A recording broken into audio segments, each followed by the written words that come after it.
कळलं का? हे सगळं अमित शहांचं राजकारण सुरू आहे. मी मागे आता माझ्या भाषणात म्हटलं नाही का, आता शिवसेनेचे 6 खासदार फोडले, भाजपमध्ये का नाही गेले?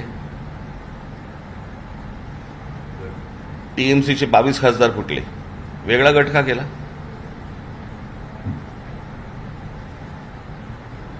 उद्या जर मला त्याच्यावरती दावा सांगायचा असेल पंतप्रधान पदावरती, तर मला हे बाहेरून मला लोक, जर आतमध्ये विरोध झाला तर मला हे बाहेरून लोक मतदान करतील किंवा पाठिंबा देतील.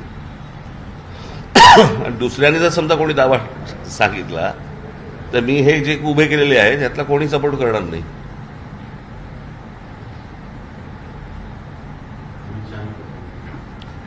नाही, मी मगाशी म्हटलं ना, ज्यावेळेला तुम्ही समोरचे ज्यावेळेला विरोधक संपवता त्यावेळेला विरोधक हे तुमच्या दुश्मन तुमच्यातच तयार होतात. ते चित्र आता तुम्हाला महाराष्ट्रात आणि देशात सर्व ठिकाणी तुम्हाला दिसेल, अगदी खालपर्यंत दिसेल तुम्हाला.